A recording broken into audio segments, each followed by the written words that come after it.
Hello, my name is Annie Betts, and I am one of the three students that worked on this project under the direction of Professor Susan Beidler in the Department of Nursing. My fellow students are Hannah Schaefer and Bernice Topetti. We chose to do our project on reducing nurse burnout as this is a critical issue in the field of nursing practice currently. Looking at the background and significance of this issue, understanding the psychosocial work involved in the field of nursing is necessary to respond to the needs of each patient efficiently and effectively, and to identify when the signs of burnout are being displayed by a member of the nursing team. Burnout consists of three components. Those are depersonalization, emotional exhaustion, and a lack of personal and professional accomplishment. The prevalence is at its highest in those medical professionals working in critical care, and this is due to the common exposures of high acuity patients and families, ethical difficulties, and ultimately the death that occurs in those areas. By emphasizing the human aspect of care, which can include being mindful, connecting with patients and families, and finding positive meaning in these interactions, the burnout found in the healthcare facility and workers is reported to significantly reduce.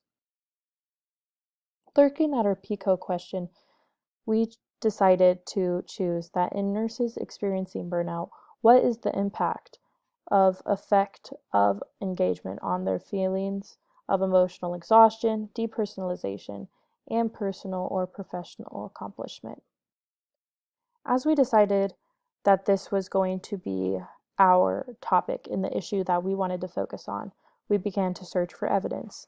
The articles were searched using the guidelines nurse burnout and engagement, or motivation, or involvement, or participation.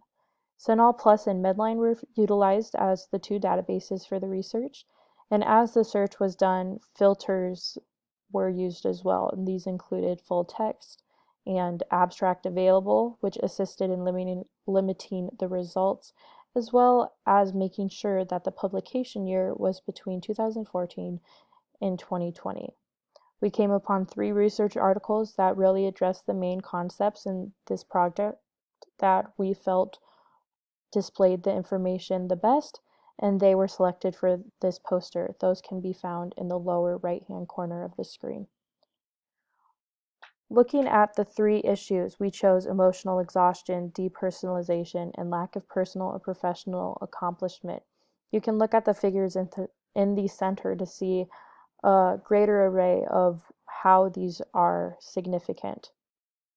The Maslow Burnout Inventory, or the MBI, subscale frequencies of the respondents. So multiple critical care nurses were evaluated in this survey to see which of these three areas played the greatest role in burnout. And overall, they had low to moderate emotional exhaustion, low depersonalization, and high levels of personal accomplishment. Looking to the critical appraisal of our literature and the three references that we picked, the conclusion from the selected evidence is that nurses suffering from burnout do seem to have a significant difference in performing once those signs appear. The way they interact with patients and the families is altered due to feelings of emotional exhaustion. Select conversations or interactions with patients will place an added strain on the nurse's emotional state. After reviewing the literature and other evidence, the findings were that nurses experiencing that burnout suffer in their engagement with patients and families due to feelings of emotional exhaustion, depersonalization, and personal or professional accomplishment and development. This is going to impact the work that they do as it does not get the recognition, and they are emotionally exhausted when trying to assist with patients. This decreases the quality of care given to each patient and really halts the therapeutic relationship from forming. When we take this literature and this evidence and put it into clinical practice, implications that are found include that strategies utilized to prevent nurse burnout were free phone counseling sessions, stress management, and most importantly, self-care.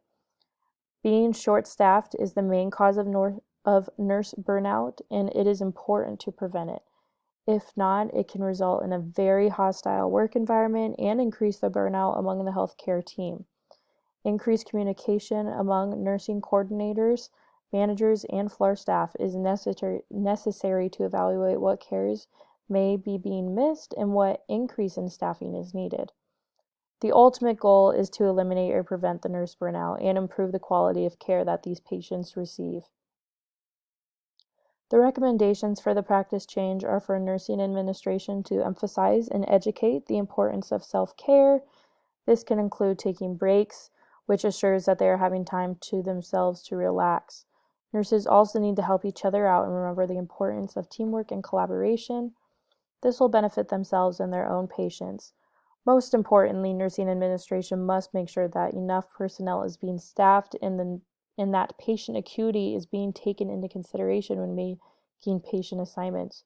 We cannot have high acuity patients on a 1:6 nurse to patient ratio.